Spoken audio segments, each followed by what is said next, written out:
Halo Indonesia, salam NKRI. Demokrat itu sebenarnya partai milik umum atau milik keluarga Cikeas? Begitulah pertanyaan yang banyak ditanyakan oleh orang-orang. Ini terlihat dari susunan elit di Partai Demokrat itu sendiri. AHY jadi ketua umum partai. Ibas jadi wakil ketua umum. Sedangkan SBY jadi ketua Majelis Tinggi Partai Demokrat. Majelis Tinggi Partai Demokrat berwenang untuk menyetujui penyelenggaraan Kongres Luar Biasa atau KLB. KLB pernah digelar oleh Demokrat kubu Muldoko. Dari sini kelihatan posisi SBY adalah pelindung AHY agar mudah tidak digeser siapapun.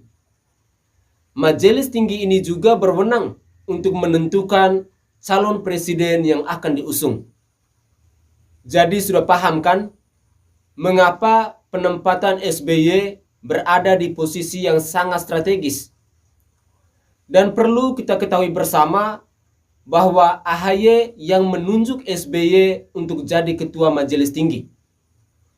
Jadi wajar kalau banyak orang yang bertanya, apakah Demokrat sudah jadi partai milik keluarga sendiri? Demokrat sendiri bukanlah partai solid karena banyak masalah-masalah internal yang tak bisa dianggap sepele. Yang terbaru adalah gejolak soal pemilihan ketua DPD Demokrat Jawa Timur. Musda Demokrat Jatim digelar 20 Januari 2022 lalu.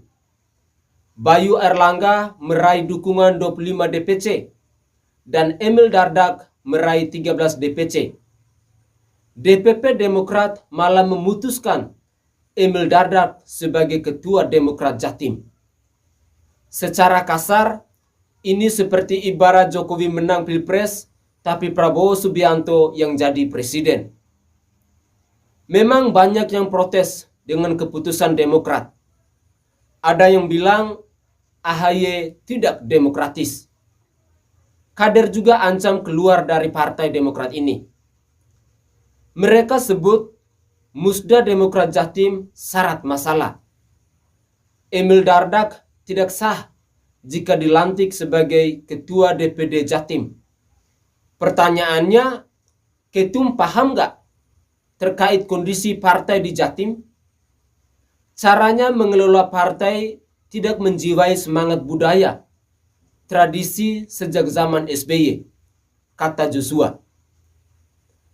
Badan Pembina Organisasi, Kaderisasi, dan Keanggotaan atau BPOKK, DPP Partai Demokrat tidak pernah melakukan penjaringan ketua DPD Jatim berdasarkan ADART. Tidak pernah ada pengumuman musda Demokrat Jatim yang diikuti 2 calon ketua. Kader hanya tahu Bayu Erlangga yang maju. Ketika AHY memberikan sambutan di hari pelaksanaan musda, malah jadi ada 2 calon. Calon dadakan ini adalah Emil Dardak yang kalah suara tapi tetap ditetapkan sebagai pemenang oleh DPP Demokrat di Jakarta. Ini kok sangat tidak profesional. Partai dikelola dengan cara tidak profesional pula. Pemaksaan kehendak tahapan musda dilalui cara yang tidak wajar. DPP itu hadir di Jatim punya misi, bukan menggelar musda untuk kepentingan partai, tapi mendudukan orang ini yang enggak boleh, kata Joshua. Ketua DPC Demokrat Kabupaten Mojokerto, Ayub Busono juga meminta penundaan pelantikan Emil Dardak. Menurut dia, musda Demokrat Jatim pun tidak sesuai ADART. Melantik Emil Dardak sama saja dengan melanggar aturan partai. Itu masalah internal partai yang bukan urusan kita. Tapi ini adalah sebuah cuplikan singkat mengenai kepemimpinan AHY yang dianggap sesuka hati menjalankan mesin partai. Demokrat mau dia bikin jadi apapun bukan urusan kita.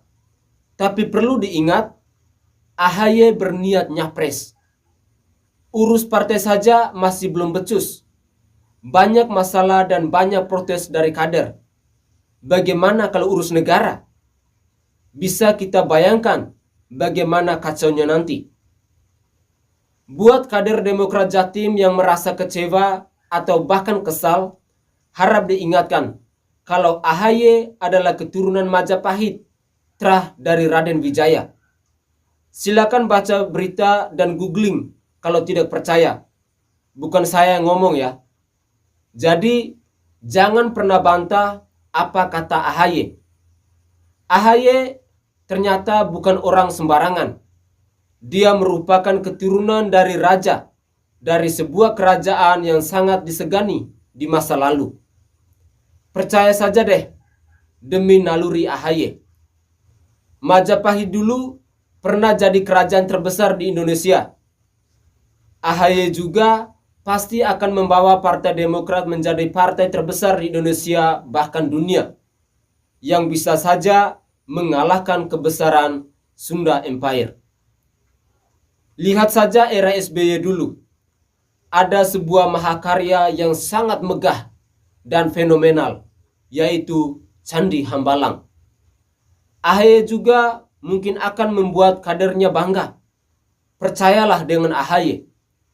Jangan bantah, jangan melawan. Jangan bikin AHY pusing tujuh keliling. Jangan sampai menghilangkan wibawa seorang keturunan Majapahit. Pemirsa Sainai TV, videonya saya sudahin dulu ya. Nanti AHY malah kegeeran. Cita-citanya mau capres 2024. Tapi para pendiri partai malah kasih saran untuk calon lurah atau desa dulu. Salam hormat, salam NKRI. Tetaplah kritis untuk memilih calon pemimpin di tahun 2024 nanti.